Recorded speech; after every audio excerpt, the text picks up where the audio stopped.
सदर जमहूरिया के खुतबे की मुखालिफत में खड़ा हुआ हूं। मैं बरसर इख्तिदार जमात से जानना चाहूंगा, क्या ये सच नहीं है कि आप ही के आदाद शुमार 75वां NSSO का डेटा ये कहता है कि 25% मुस्लिम बच्चे पैसों की गुर्बत की वजह से तालीम से ड्रॉप आउट हो जाते हैं। क्या ये सच नहीं है कि 7 साल से ऊपर जो बच्चों का खवानगी का तनासुब है तमाम मज़ाहिब में सबसे कम मुसलमानों का है?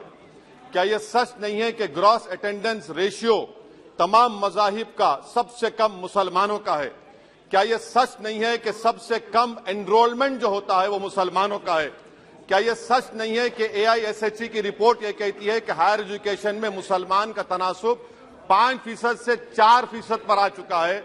और ये सरकार इन तमाम आदादो शुमार को देखते हुए, इनके आदादो शुमार को सामने रखते हुए सदर जमहूरिया के खुतबे में लफ्ज़े अक़लियत का, माइनॉरिटी का जिक्र भी नहीं किया गया, जो भारत की आबादी का 19% का हिस्सा है। ये इनकी मोहब्बत है अक़लियतों से और मुसलमानों से। सर, क्या यह बात सच नहीं है कि आपने माइनॉरिटी के बजट को 40% कम कर दिया, स्कॉलरशिप के पैसों में 560 करोड़ रुपए कम कर दिए? ये आपकी मोहब्बत है जो नफरत की निशानी बनती है। नरेंद्र मोदी की सरकार ये नहीं चाहती कि अक़लियत और मुसलमानों के बच्चे तालीम याफ्ता होकर इस देश को मजबूत करें। वो उनको हमेशा गुर्बत और नाइंसाफी का शिकार बनाकर रखना चाहती है। सर, दूसरी बात इसमें यह है कि आज अक़लियतों को मुसलमानों के ताल्लुक से कोई महीना ऐसा नहीं जाता जहां पर उनको जान से मारने की धमकी नहीं दी जाती। बरसर इख्तिदार जमात के एक MP साहिबा ने कहा कि चाकुओं को सिर्फ तरकारी के लिए इस्तेमाल मत करो, गर्दनें काटने के लिए इस्तेमाल करो। बरसर इख्तिदार जमात के एक MP ने दिल्ली में कहा कि मुसलमानों का समाजी बायकॉट करो। बरसर इख्तिदार जमात ने गुलबर्गा के रेलवे स्टेशन को हरा रंग किया गया था, उसको ये कहकर तब्दील कर दिया कि मुसलमानों का रंग है। सर, मैं पूछना चाहता हूं, क्या नरेंद्र मोदी की सरकार तिरंगे के हरे रंग को निकाल देंगी? क्या हरा रंग मुसलमानों का है? क्या नरेंद्र मोदी की सरकार खरबूजे पर पाबंदी आयद कर देगी और देश की जनता से कहेगी कि नागपुर में आपके हेड ऑफिस में उगा हुआ सिर्फ संतरा खाया जाएगा? सर, नारी शक्ति की आप बात करते हैं तो बिल्किस बानो अगर मुसलमान नहीं होती तो बिल्किस बानो को इंसाफ मिल जाता। 20 साल से बिल्किस बानो लड़ रही है मगर उसका नाम बिल्किस बानो है। आप इंसाफ नहीं करना चाहते बिल्किस बानो से।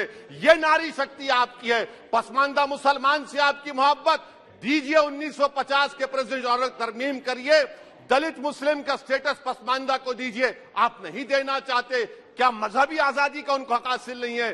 स्पीकर साहब, मैं मुसलमान हूं, मेरे बगैर ये मुल्क नामुकम्मिल है। मैं इस मुल्क का यरगमाल नहीं हूं, मैं इस मुल्क का कैदी नहीं हूं। मैं पूरे सिटीजनशिप की राइट को चाहता हूं और अभी चाहता हूं।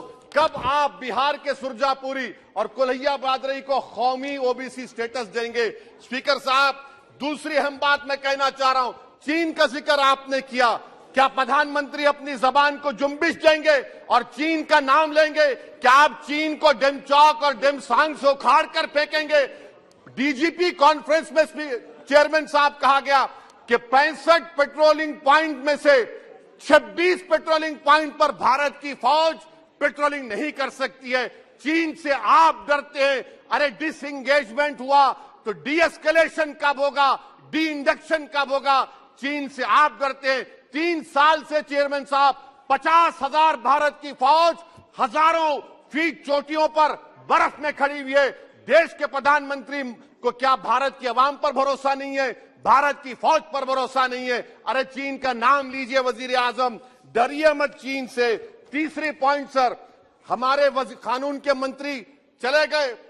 पैराग्राफ 79 और 82 में बेसिक स्ट्रक्चर पर, आईनी ओहदों पर बैठे हुए लोग बेसिक स्ट्रक्चर पर तनकीद करते हैं, लॉ मिनिस्टर कॉलेजियम पर तनकीद करते हैं। इस ऐवान में जब NJSE का बिल आया, मैं वाहिद MP था, अब याद होगा आपको, जो मैंने कहा था कि भारत के संविधान के खिलाफ होगा बेसिक स्ट्रक्चर के।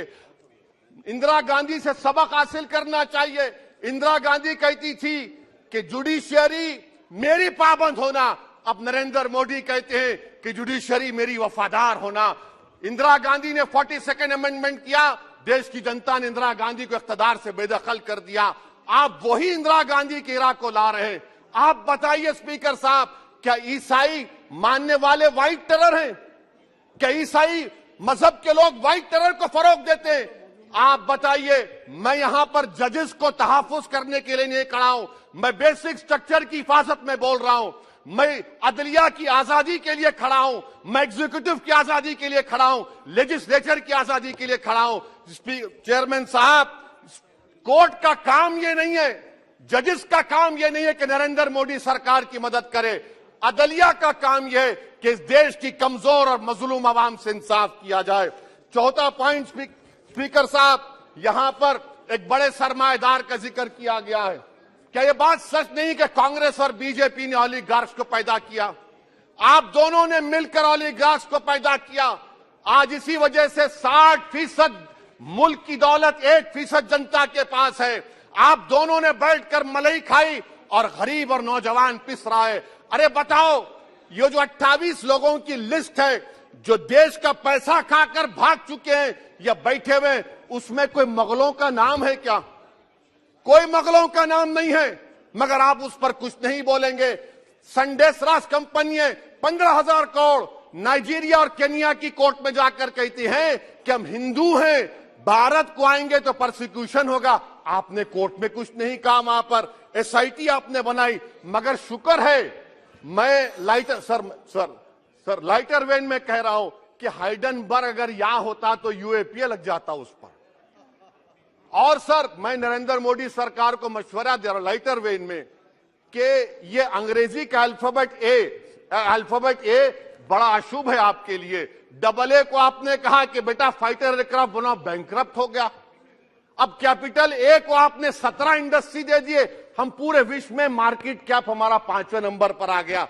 सर, देश के प्रधानमंत्री से बताना चाह रहा हूं कि वजीर दाखिला का नाम भी ए से शुरू होता है।